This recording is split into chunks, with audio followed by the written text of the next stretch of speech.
Hi, with us today is Sean Fitzgibbon. Sean, how are you? Doing well. Now, Sean, you're a local graphic artist, and you've done a book called DomestiCATed. Correct. Which I found in a local bookstore. I guess it came out several years ago?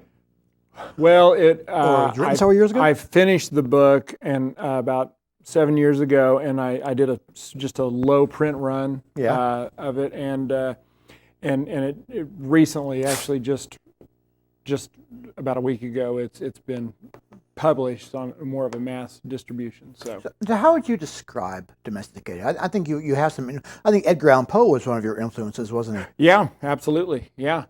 Well, DomestiCATed is it's heavily influenced by a lot of anthologies, a lot of the television anthologies as a kid, and still now. I've grown up.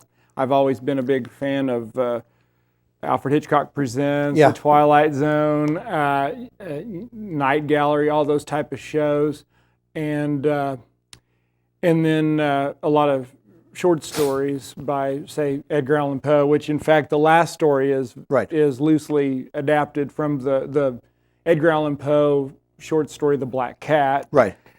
So yeah, a lot of that kind of falls into it. I've always been a fan of the short story format. I've always liked Flannery O'Connor, Philip K. Dick, Ray Bradbury, Stephen King, a lot of their short stories. So, and I do tend to like some of the a little bit darker stories. I think it really lends itself well to a graphic novel medium because I like to play with lighting a lot and drama. So why black and white, not color?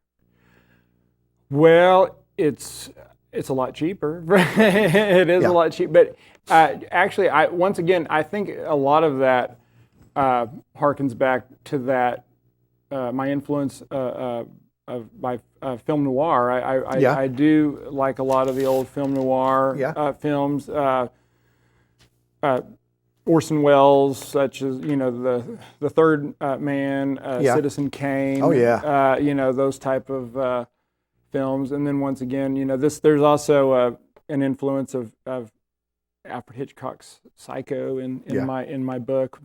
Well, I don't want to really say what story because it's sort of a spoiler. But I caught the influence. I saw that one. Oh, good, excellent. Yeah, and the building itself, in one building. And and also that's he actually filmed that in black and white because he and so I mean in the 50s he was shooting color and then and so. Even if I had the choice, this would have been a black and white, which it's actually black, white, and then I go back, it's pen and ink, and then I go back with a sort of a grayscale, and add that.